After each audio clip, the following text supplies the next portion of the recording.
When he was born, the umbilical cord was wrapped around his neck, and he lost oxygen for seconds.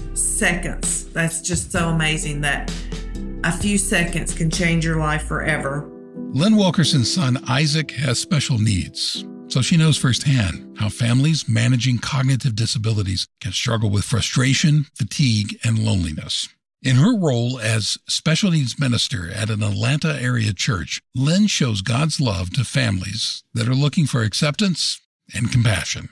Isaac is my reason for doing this, honestly. I mean, I didn't know anything about special needs, didn't really pay attention to disabilities in life. I think lots of people do that. In fact, a lot of churches struggle to embrace people with special needs. In this new GPS series, More Than Our Abilities, we'll introduce you to 5 people who are shining a light on how the church can serve all people. I'm Jim Kirkland. And I'm Phil Fleischman. You're listening to part 1 of a 5-part series for the month of November. This is GPS, God, People, Stories, an outreach of the Billy Graham Evangelistic Association. A little later in the episode, you're going to hear a challenge from Billy Graham. Have you cared for the aged, the handicapped, the blind, the alcoholic, the morally fallen with your love and concern? Who is your neighbor? What is your responsibility to your neighbor?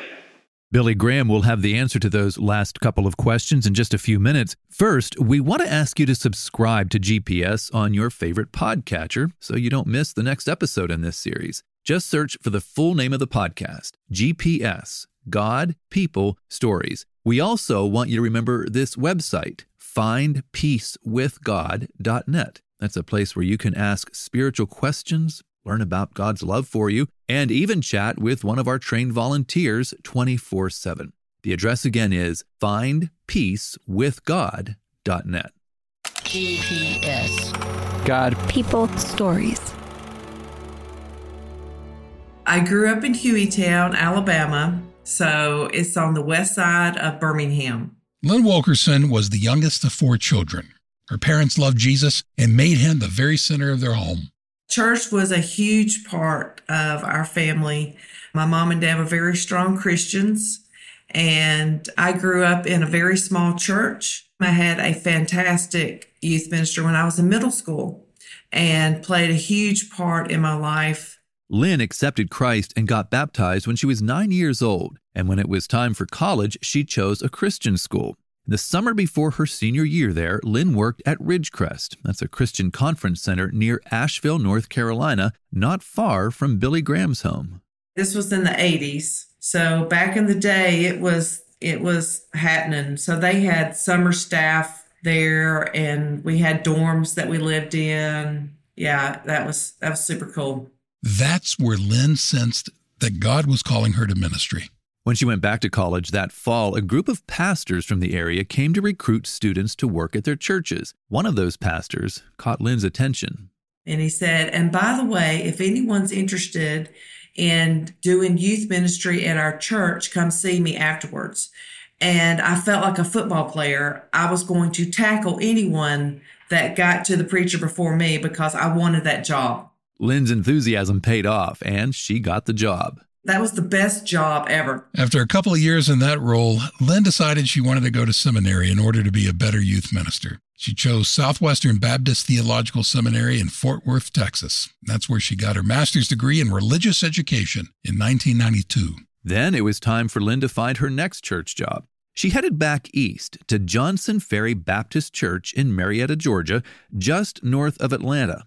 She did middle school ministry there for the next 12 years. Lynn married her husband, Tommy, when she was in her mid-30s. The following year, they had their first child, Emily. And then I thought I was, done with ministry. I was really excited about being a stay-home mom. And so at 36, I thought, my time in ministry's done. And so Emily was born in 2004, and then Isaac, my son, was born in 2006. So I was a stay-home mom for a little bit and loved doing that. Then the financial recession of 2008 hit. My husband owns a window business, and so in 2008, we were praying that we were going to stay in the black and not go under. Really hard times there. So I felt like I should kind of help Tommy out. So I started cleaning houses with a friend of mine. Cleaning houses helped pay the bills, but it wasn't Lynn's dream job. Several years in, on a particularly difficult day, she found herself praying to God about his plans for her. I remember a conversation I had with the Lord as I was cleaning somebody's house that had 6 cats, and I'm allergic to cats, and I really wasn't enjoying my job. And I'm like, God, this is great, and I really appreciate, you providing for our family. But if there's something else, then, just come on with it. That would be great. Around that time, Thomas told Lynn about a job opening for a special needs minister at their church. Lynn didn't think the demands of a ministry job would work for that stage of her life. By now, she had 2 children to take care of. And by that time, she and Tommy had noticed there was something going on with their son, Isaac. Early on, looking back, I know now that there were some signs that something was going on, but I didn't know that at the time. Isaac never crawled as a baby. He was almost 2 before he learned to walk and 3 before he started talking. And when I would share my concerns with family and my sisters who are older and had kids, they were like, oh, he's just a boy. Boys are slower. I mean, they had an excuse for everything. And I'm like, I don't know. I just feel like something is missing. Something's not right. And he was a mystery child for the longest time. We got involved with an organization that helped us to try to find a diagnosis. Isaac's developmental delays were traced back to the day he was born. When he was born, the umbilical cord was wrapped around his neck, and he lost oxygen for seconds. Seconds. That's just so amazing that a few seconds can change your life forever. But that's what happened. And they whisked him off and started working with him, and they made my husband and I very nervous. I was like, is he okay? Is he okay? And it wasn't very long where they came back and they were like, he's fine.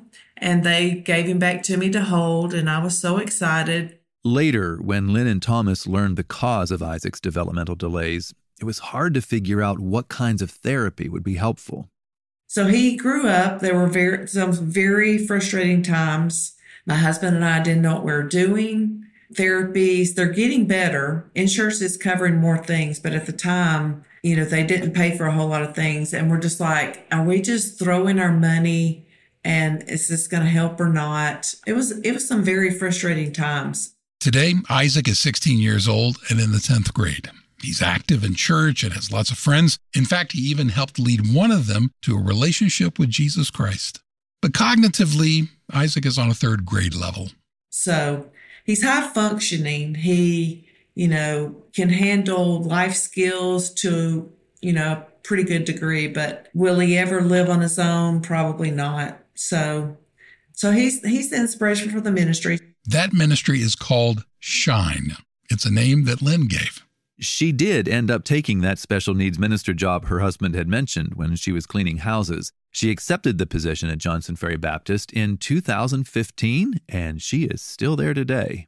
Isaac is my reason for doing this, honestly. I mean, I didn't know anything about special needs, didn't really pay attention to disabilities in life. I think lots of people do that.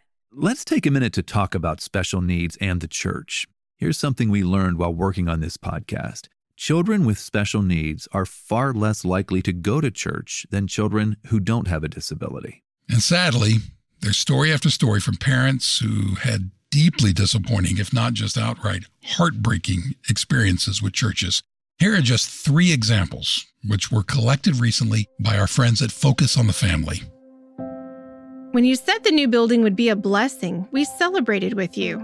Then, we showed up to find a large set of concrete stairs was the only way to get from the children's ministry to the sanctuary. Instantly, we felt fear and heartbreak for our son, who's in a wheelchair. You told me the only place my children could go during the service was a small, dark room dedicated to people with disabilities, birthed a senior citizen. That sent a message. You see people with disabilities as a blemish that must be hidden away on Sundays.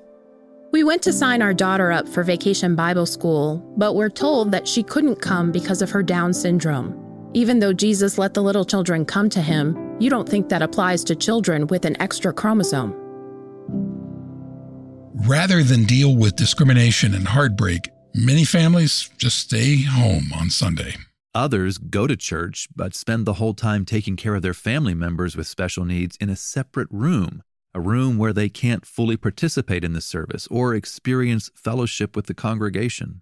It takes a lot for a family that knows that their child might have a meltdown, a temper tantrum, or medical needs that not a lot of people understand. It takes a brave family to want to come to church, or either a desperate family to where no one has answers. So let's turn to God now for some answers. When a family with special needs does come to church, they need support, understanding, and compassion. And those are the things Lynn and her team try to provide at Johnson Ferry. One of the main ways they accomplish that is through a buddy system. Adults and children with special needs can choose to have a volunteer buddy to help them along on Sundays. So many times people get really freaked out and scared they're going to do something or you're going to break them or, and there are some medical conditions that are serious. I'm not downplaying that at all, but a lot of times you just need to have compassionate people that are patient. I mean, really, how long is a church service? I mean, an hour and a half at the most. I mean, you're 2 hours at church. That's doable. So we started making, Sunday mornings a priority, helping families get in here. I recruited some buddies. In most cases, the buddies don't need to be healthcare professionals. They just need to be people with a heart to serve. I would say most of the buddies that I have, even to this day, are not professionally trained. I have one or two that might be therapists or previously taught. But for the most part, it's just I train them so that they know how to work with special needs. But I'm just looking for someone that has a compassionate heart, that will be patient and just love on these families so that they can hear from God and develop a relationship with Him. And whenever possible, people with special needs are included in Sunday classes at Johnson Ferry, along with others in their age group. So they have a buddy, and it's just the kiddos that I have right now, they are pretty high functioning, so they are able to go to a class and participate with a buddy's help. And if that's going to help a family come to church so that they can hear about God, hear the truth, and depend on Him for all their needs, then that's what we're going to do.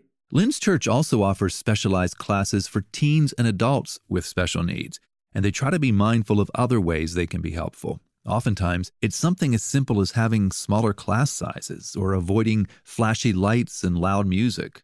Every church that I've met that have a special needs ministry, they all do something different. So you just got to figure out what's the best thing for your group and then go for it. Serving people with special needs takes some intentional thinking, some volunteers, and oftentimes, yes, some money. Lynn would say it's worth every penny to make sure none of God's children are left behind. And she has seen God move through Shine Ministry. Here's one quick story about a girl named Julia who has autism and communicates with a device called a letterboard. When we first started, we provided a Christmas Eve special needs service because so many times if they tried to go to a Christmas Eve service, their kids couldn't hang with it, or they made noises and they felt like they were disturbing people, or people would turn around and stare and they felt really uncomfortable. So I thought in the beginning, let's provide a service where it's a comfortable environment. No one's going to stare at you. We all get it. It'll be fine. Julia's family was driving by Johnson Ferry Baptist and spotted the date and time for the special needs service on the marquee. Now, they hadn't been to the church, but they decided to check out that Christmas Eve service. And when they saw that Julia would be accepted and supported at the church, they showed up again and again.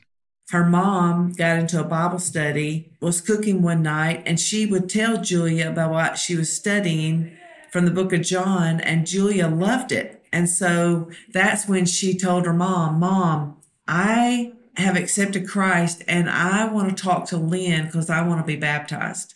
And so that was one of my highlights of this ministry, is just knowing Julia. You can tell that Lynn enjoys her job as a special needs minister. She says a lot of people don't know how to interact with people who have special needs, but those who take the time to try come away oftentimes rewarded. I really like hanging out with them. You know, they have sense of humor.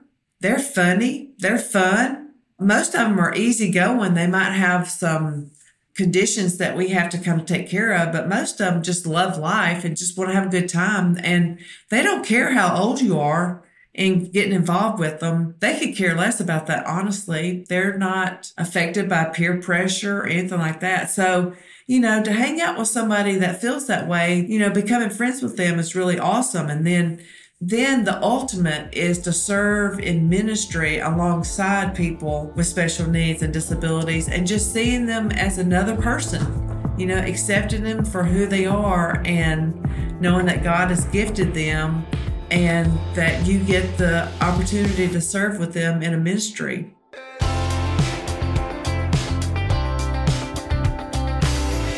Lynn Wilkerson and her team are motivated to love people with special needs because that's exactly what Jesus did. And if you'd like to know more about Jesus, we hope you'll visit our website. The address is findpeacewithgod.net. That's findpeacewithgod.net.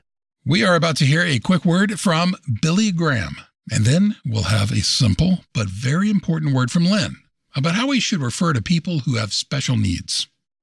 You're listening to GPS, God, People, Stories, a podcast production of the Billy Graham Evangelistic Association. Have you cared for the aged, the handicapped, the blind, the alcoholic, the morally fallen with your love and concern? Who is your neighbor? What is your responsibility to your neighbor? Billy Graham. Jesus gave the answer. Thou shalt love the Lord thy God with all thy heart, with all thy soul, with all thy strength, and thy neighbor as thyself. In the modern world of technology, the whole world suddenly becomes our neighbor. Now, Jesus is interested in you as an individual. He sees the sparrow when it falls, he said, and he has the hairs of your head numbered, and he sees you as an individual. He loves people. Behold how he loved him. Greater love hath no man than this, that he lay down his life for his friends. You have wounds tonight and hurts tonight and pressures tonight and sins tonight. And Christ can touch your life and make you new and give you eternal life. And then you will have the strength and the ability to go out and be a neighbor to those that you should be a neighbor to. Did you know that we now have a 24-hour prayer line? You can call anytime you want to speak with a real person about your real questions, be they spiritual in nature, or perhaps your prayer requests, or questions about knowing Jesus Christ and making him Lord and Savior of your life. Call us, whatever the reason, whatever the time, at 855-255-PRAY. It's 855-255-PRAY. You've been hearing from Lynn Wilkerson. She is the special needs minister at Johnson Ferry Baptist Church in Marietta, Georgia. Lynn didn't know much about special needs until her son experienced developmental delays. Since then, she's learned that the way we talk about special needs matters a lot. For instance, referring to someone as an autistic child versus a child who has autism. That may not sound like a big deal, but Lynn says using the second version is by far the best way to go. When you speak of someone, always say a child with special needs or an individual with special needs, an adult with special needs, because they are a person first and then they have special needs. So that's just super important so that they're not tagged from the get-go with a disability, that they're a person first. You know, there are lots of different terms that people use, but I just try to keep it simple. And so I will say so that you can be a part of a typical class instead of a normal class, you know, because what's normal? I mean, no one's normal. So just saying a typical class, and inclusion is you include them. We give God thanks that Lynn has included us in her story by sharing about her family and her church here on GPS. And we have 4 more stories for you this month in our series, More Than Our Abilities. And we do hope you'll subscribe to GPS so you don't miss next week's new episode. I'm Phil Fleischman. And I'm Jim Kirkland. This is GPS, God, People, Stories. It's an outreach of the Billy Graham Evangelistic Association. Always good news.